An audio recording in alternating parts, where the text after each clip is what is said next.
കേരളത്തിലെ മുഴുവൻ യുവാക്കളെയും മദ്യത്തിന് കീഴ്പ്പെടുത്തി കേരളത്തെ മുഴുവൻ നശിപ്പിക്കാനുള്ള ഒരു ഭാഗമായിട്ടാണ്, ഗൂഢാലോചനയുടെ ഭാഗമായിട്ടാണ് ഈ തീരുമാനമെടുത്തിരിക്കുന്നത്. അതുമാത്രമല്ല, ഒരു മദ്യനയം തീരുമാനിക്കുമ്പോൾ നിയമസഭയ്ക്കകത്ത് പല ചോദ്യങ്ങളും വന്നു. ബഹുമാനപ്പെട്ട മാധ്യമ സുഹൃത്തുക്കളെല്ലാം പല ആവർത്തി ബഹുമാനപ്പെട്ട മുഖ്യമന്ത്രിയോട് ആവർത്തിച്ചു ചോദിച്ചു, നിങ്ങൾ മുൻ സർക്കാരിൽ നിന്ന് വിഭിന്നമായി പ്രവർത്തിക്കുമെന്ന് ജനങ്ങളോട് പറഞ്ഞു വരുത്തിയിട്ടല്ലേ അധികാരത്തിലേറിയത്?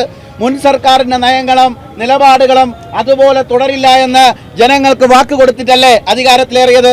എന്നാൽ LDF സർക്കാർ എന്തൊക്കെയാണോ ചെയ്തിട്ടുള്ളത് അതൊക്കെ ചെയ്യുക എന്നുള്ളതാണ് എൻ്റെയും എൻ്റെ UDF സർക്കാരിൻ്റെയും ഉത്തരവാദിത്തം എന്ന കണക്ക് പെരുമാറുകയാണ് കേരളത്തിലെ മുഖ്യമന്ത്രി. കേരളത്തെ മുക്കിക്കൊന്ന് മദ്യമാഫിയകൾക്ക് തീരെഴുതി കൊടുത്ത് കോടാനുകോടി രൂപയുടെ അഴിമതി നടത്തി VD സതീശനും കേരളത്തിന്റെ തൊട്ടപ്പുറത്തുള്ള മുഖ്യമന്ത്രിയായിട്ടുള്ള DK ശിവകുമാറും അതുപോലെ തന്നെ തെലങ്കാന മുഖ്യമന്ത്രിയായിട്ടുള്ള രേവന്ത് റെഡ്ഡിയും എല്ലാം ചേർന്ന് നടത്തുന്ന ഈ വലിയ കൊള്ള കേരളത്തിന്റെ മണ്ണിൽ വച്ചു പൊറുപ്പിക്കാൻ യുവമോർച്ച അനുവദിക്കില്ല എന്നുള്ളതിന്റെ സൂചനാ സമരമാണ് നമ്മൾ ഈ നിയമസഭയിലേക്ക് വന്നിരിക്കുന്നത്.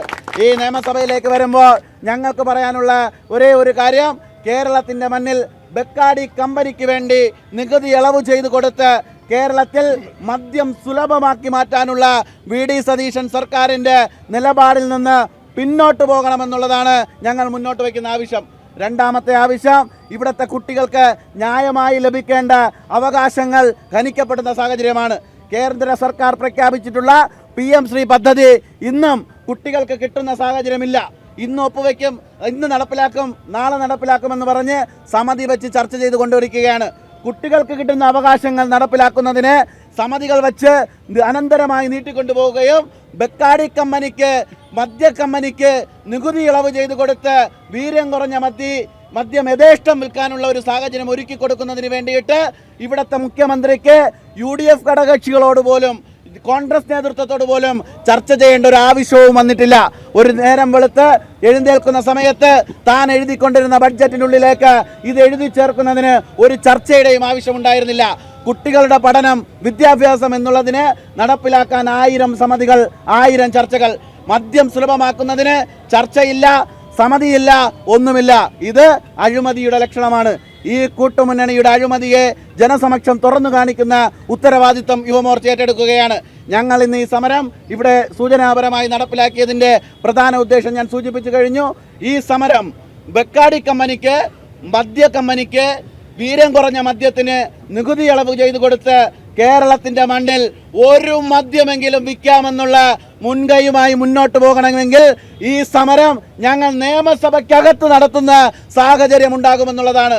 2, VD സതീശൻ മുഖ്യമന്ത്രിയും ഇവിടുത്തെ മന്ത്രിമാരും കേരളത്തിൻ്റെ പൊതുനിരത്തിലൂടെ സമാധാനപൂർവ്വമായി യാത്ര ചെയ്യാൻ ഞങ്ങൾ അനുവദിക്കില്ല എന്നുകൂടി യുവമോർച്ച പ്രഖ്യാപിക്കുകയാണ്. ഇത് മറ്റൊന്നും കൊണ്ടല്ല, കേരളത്തിന് വേണ്ടിയിട്ടാണ്. കേരളത്തെ മദ്യത്തിൽ മുക്കിക്കൊല്ലാൻ സാധിക്കില്ല, അത് അനുവദിച്ചു കൊടുക്കാൻ സാധിക്കില്ല. കോടാനുകോടി അഴിമതികൾ കണ്ണിവെച്ച് അതിനുവേണ്ടി കാട്ടിക്കൂട്ടി ഇവർ കാണിക്കുന്ന നടപടികൾക്കെതിരെ ശക്തമായ പ്രക്ഷോഭങ്ങൾ യുവമോർച്ച നടത്തുമെന്ന് മാത്രമാണ് ഇപ്പോൾ സൂചിപ്പിക്കാനുള്ളത്. ഔപചാരികമായി യുവമോർച്ചയുടെ ഈ ജില്ലാ കമ്മിറ്റി നടത്തിയ ഈ പരിപാടി ഉദ്ഘാടനം ചെയ്തതായി പ്രഖ്യാപിച്ചുകൊണ്ട് നിർത്തുന്നു. അതോടൊപ്പം ഈ സമരത്തിൽ നിന്ന് ഞങ്ങൾ എന്തായാലും ഇവിടെ നിന്ന് എഴുന്നേറ്റ് പോകാൻ ഉദ്ദേശിക്കുന്നില്ല. കാരണം ഞങ്ങൾ ഇവിടെ വന്നത് ഒരു സമരവുമായിട്ടാണ്. ഇവരിങ്ങനെ കെട്ടിവെച്ചത് കൊണ്ടല്ല ഞങ്ങൾ ഇവിടെ നിൽക്കുന്നത്. യുവമോർച്ചയുടെ തൊട്ടു മുമ്പുള്ള സമരങ്ങളെക്കുറിച്ചൊക്കെ നിങ്ങൾക്കെല്ലാവർക്കും നന്നായിട്ട് അറിയാവുന്നതാണ്. യുവമോർച്ച തീരുമാനിച്ചത് എങ്ങനെയാണോ സമരം അവസാനിപ്പിക്കുന്നത് അങ്ങനെ തന്നെ അവസാനിപ്പിക്കണമെന്നാണ്. നമ്മുടെ 2 വനിതാ പ്രവർത്തകരായിട്ടുള്ള സഹപ്രവർത്തകർ ആ ബാരിക്കേഡിൻ്റെ മുകളിൽ ഒന്ന് കയറി നിന്ന് ഒന്ന് മുദ്രാവാക്യം വിളിക്കുമ്പോഴേക്കും ചില പോലീസ് ഏമാന്മാർക്ക് ഇവിടെ പൊള്ളുന്നുണ്ട്. ആ പൊള്ളുന്ന പോലീസ് ഏമാന്മാരോട് പറയാം, കാക്കിക്കുള്ളിലെ VD സതീശൻ്റെ അതിയായ സ്നേഹവും കൊണ്ട് യുവമോർച്ച പ്രവർത്തകർക്ക് നേരെ നിങ്ങളിങ്ങനെ അതിക്രമിക്കാനാണ് തീരുമാനമെങ്കിൽ ഈ വീര്യമൊന്നും പോരാതെ വരും എന്ന് മാത്രമാണ് ഇപ്പോൾ സൂചിപ്പിക്കാനുള്ളത്. ഞങ്ങളിവിടെ ഈ റോഡിൽ കുത്തിയിരിക്കാൻ തന്നെയാണ് തീരുമാനം. ഇവിടെ നിന്ന് ഞങ്ങളെ മാറ്റാൻ നിങ്ങൾക്ക് വേണമെങ്കിൽ തീരുമാനിക്കാം. പക്ഷേ ഞങ്ങൾ പിരിഞ്ഞു പോകാൻ പോകുന്നില്ല.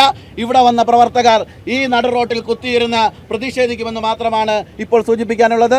സമരം ഔപചാരികമായി ഉദ്ഘാടനം ചെയ്തതായി പ്രഖ്യാപിക്കുന്നു.